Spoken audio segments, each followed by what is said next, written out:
We step into the world of big dreams, big moves, and big money. It's the Big Cheese Miami Recruiting and NIL Report with Manny Navarro. After 40 years, the Big Cheese remains dedicated to serving the finest Italian dinners, pizza, pasta, subs, and salads. All of their pasta is imported from Italy and cooked fresh every day. Visit BigCheeseMiami.com. Now, let's find out who's the Big Cheese the Miami Hurricanes are working on with insider Manny Navarro. Right, Manny. How you doing, baby? You feeling good? Feeling great. How are you, O? I cannot complain, my man. Canes tomorrow, favored by 10.5. The over and under is 50.5. SMU plus 350 on the money line. UM minus 475 on the money line. How do you feel about this matchup tomorrow for the Miami? Yeah, I think Miami's going to win this game, in part because Rhett Lashley's offense isn't as good as it normally is. The running game is something that has been lacking for these guys most of the season. They really haven't been able to replace Brashard Smith and what he gave them last year. Defensively, I think SMU is really good against the run. They've got some good D tackles that they picked up in the portal that have turned out to be pretty good for them. So there's going to be a lot of pressure on Carson Beck to play a clean game and avoid making mistakes. They're going to force him to throw, I think, the same way Louisville did. But SMU's secondary ranks 135th in passing yards allowed per game. This isn't the same type of secondary that they had a year ago when they made it to the ACC championship game. So I think Miami goes on the road and wins, but I think the line was 12.5 last I looked. Is that what you said? Yeah, it's 10.5. 10.5 now. Yeah, that might be a little easier to cover. I know when I picked my games on Tuesday, I went with SMU because I thought 12 points was a lot. SMU is 6-2 against the spread this year. Miami's 5-2 against the spread in terms of covering. So, both of these teams are pretty successful in that regard. But this is Miami's first game out of state in the entire season. First time they're leaving the state of Florida. I just, month of November, always scary. To me, I think SMU steps up in this game and makes it closer than 10.5 even. Yeah, that's the I look at the Louisville coach, God, what's his name now? Jeff Brom. Yeah. And he's such a good coach and X's and O's guy and really understands offense beautifully. And then I start looking at Rhett Lashley and I'm wondering, all right, this sumbitch is going to have something up his sleeve. Yeah. He's going to create some kind of an issue for Miami. And from what you've seen from SMU, what you know of Rhett Lashley, what you now know of what you've seen from Miami and some of their negative moments so far this year, where is it that you think SMU could give them problems?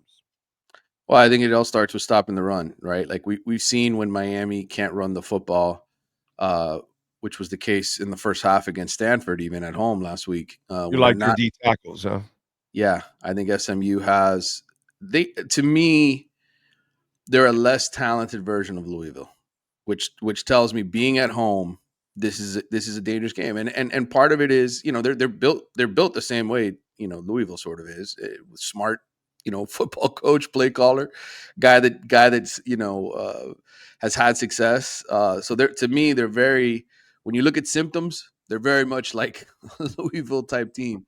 But I just don't think they're as good as Louisville was. Louisville had a breakaway back in Isaac Brown. They had a secondary that was excellent, that made a lot of great plays. Our receiver is badass too. The big receiver. Yeah, SMU has decent receivers like Kevin Jennings, the quarterback's a good quarterback. He obviously led them to the ACC championship game last year. Romello Brinson, who was a Hurricane, leads them in receiving. Yeah. I think he's a top 50 receiver, but it's not the same. It's like a lesser version of Louisville is what Miami's playing tomorrow, in my mind. That's the way I view it. Okay. All right. So are you expecting any kind of trickery or something from them? Or Oh yeah. I mean, Rhett Lashley's the first drive, I would bank on SMU scoring just because they're gonna come out with something that Miami hasn't seen before. And I would assume the first half will be tough. This game all comes down to one person, the same way it came down to the Louisville game. Carson Beck. Can he avoid throwing interceptions and making mistakes and being silly and making bad decisions, throwing into triple coverage to a 5'11" receiver? As good as Malachi Tony is, like, you don't throw into triple coverage, right? That 40 yards down the field for him. But dude, the numbers are bad for Beck because his line, he's got one of the best pressure rates in college football. Like, Number one, the yeah, offensive line, lowest pressure rate by 4 points over Ohio State, who's next best. I mean, they give them all the time in the world. The problem with this offensive line, though, is they're just not. Tua would give half his leg. He'll Yes, hop on one leg just to have the time that Carson Beck gets. Like, Tua doesn't have more than 2 seconds. He has yes, time to look at one person, and by the time he looks at the second, he is roadkill. So right. it's like, wow, dude, like Carson Beck has a monster line, and yet Mhm. he's still making all kinds of mistakes. It's just Insane. you got to check down, and sometimes that's what you got to do. And the good thing for Miami is that when he checks down, it's usually to Malachi Tony, right? Like he goes over the top to C.J. Daniels, he goes over the top to Marion and some of the other guys. The good thing is Malachi Tony is one of the best yak receivers in the country. In fact, I was talking about this the other day with somebody, Kelvin Harris, who played for the Canes, was the starting center for Gino Toretto when he won the Heisman. And Calvin was like, "Do you think Malachi can win the Heisman?" I'm like, "Well, if Miami wins the conference, right? If they Yeah, come they back, got to win. Right, they got to right? win. But if he takes a couple punts back, or he's one of the best receivers, why not? I mean, he'd be the main reason Miami, I think, offensively would be 11-1 and win the ACC. Yeah, yeah, So yeah. I mean, there was one year where I thought Ed Reed could have won it. right, You know what I mean? There was one year, by the way, not could have won it, but he did enough to start making some noise. One year, Tremaine Mack. I don't know mm-hmm. if you remember, there was one year where he made all kinds of wacky ass special teams plays and return plays and all that because that was his specialty.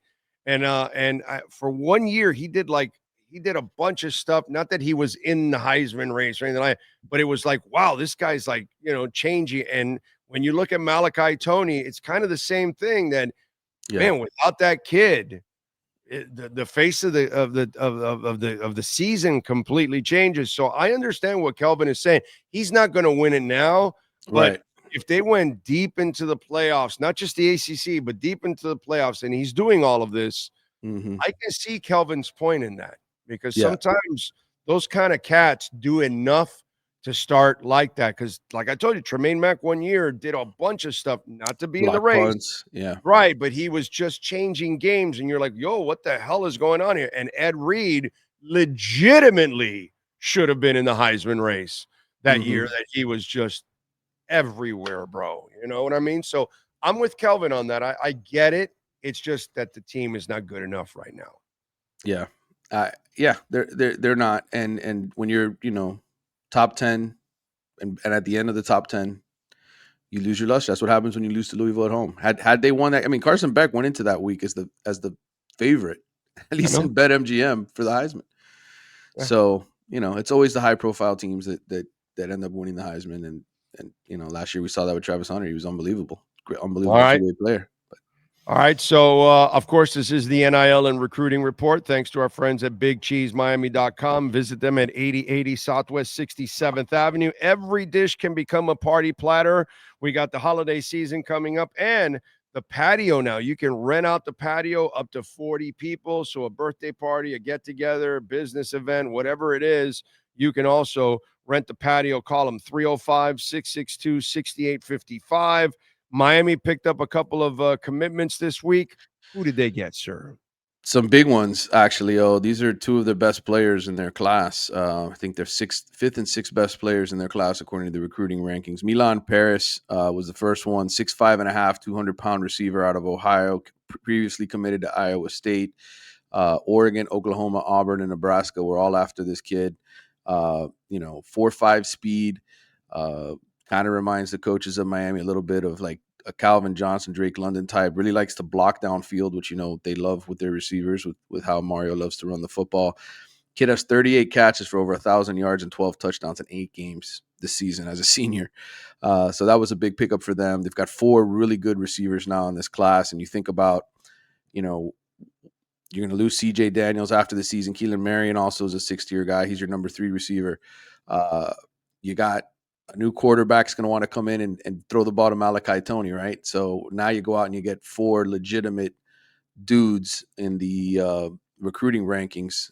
You're upgrading and building for the future. So they needed a good class at receiver, and I thought that was really important for them.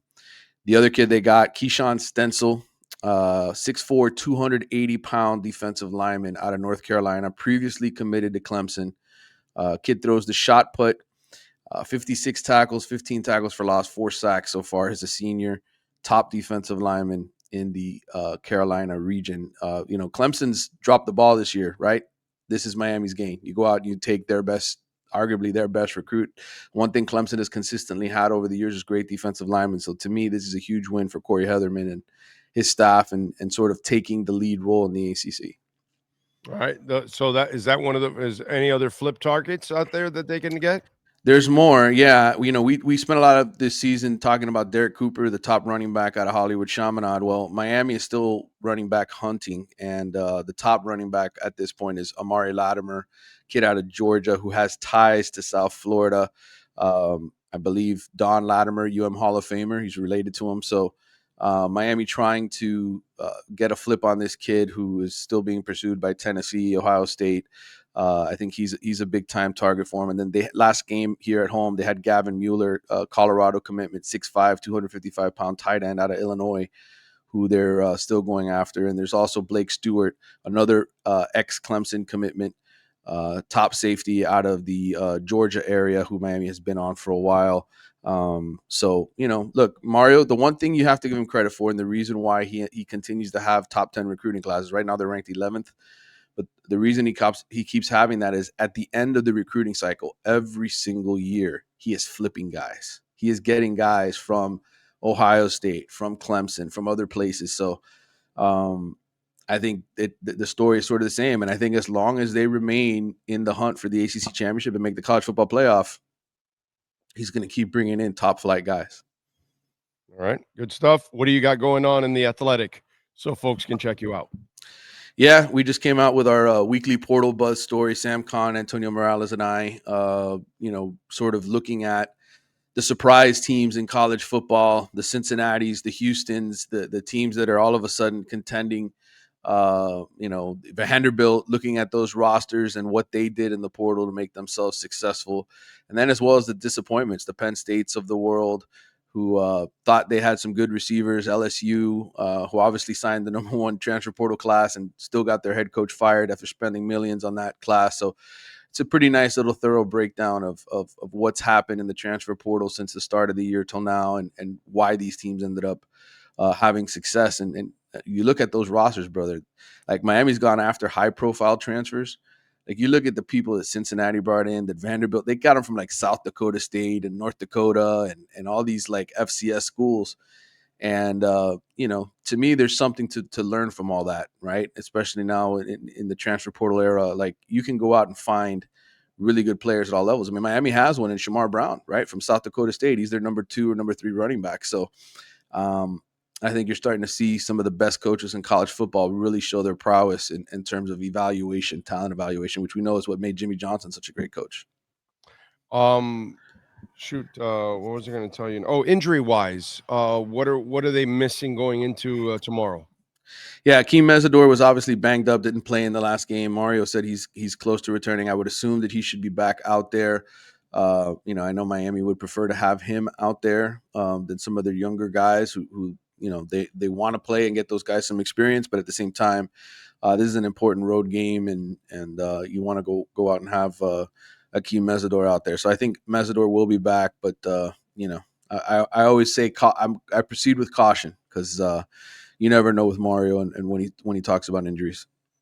All right, follow him on Twitter at Manny_Navarro. He'll be back tomorrow afternoon. He'll join us post game. We'll have our wrap up between the Canes and SMU. We'll do our post game when we're out in Fort Lauderdale tomorrow, starting off at 4:30. Manny will join us in the first hour of the program, and we'll get his thoughts after the SMU UM game, which starts at noon tomorrow. So we'll have his post game report. Manny, as always, thank you, my brother. We appreciate you. Have a great evening. We will catch up tomorrow, my friend. Thank you. All right, brother. Take care. Talk soon. You got it. Follow him on Twitter at Manny_Navarro. And, of course, go visit our friends at the Big Cheese, 8080 Southwest 67th Avenue. The pasta is shipped from Italy, cooked fresh daily. The employees have been there for 5, 10, 15, 20, 25 years, man. It's been around for 40 years. It is an institution. And by the way, if you're a hardcore Canes fan, the walls are full of Hurricanes memories, pictures and autographs and all kinds of stuff. It is just worth it to go there, just to walk around and see all the stuff that's on the walls. If you're a big-time Canes fan, it'll take you a good hour if you want to take your time to read and check out everything on the walls. You're not really going to spend that much time, but you're going to spend 15, 20, 30 minutes looking around. It'll freak you out, man. A lot of good stuff, a lot of classic stuff. Really, really enjoyable place. 8080 Southwest 67th Avenue, BigCheeseMiami.com. You've been listening to the Big Cheese Miami Recruiting and NIL Report with Manny Navarro. At the Big Cheese Miami, they continue to purchase the same high-quality ingredients that the most expensive Italian restaurants use. The difference is they serve large portions at a family price. Visit the Big Cheese at 8080 Southwest 67th Avenue in Miami. Call 305-662-6855 or go to thebigcheesemiami.com. Go Canes!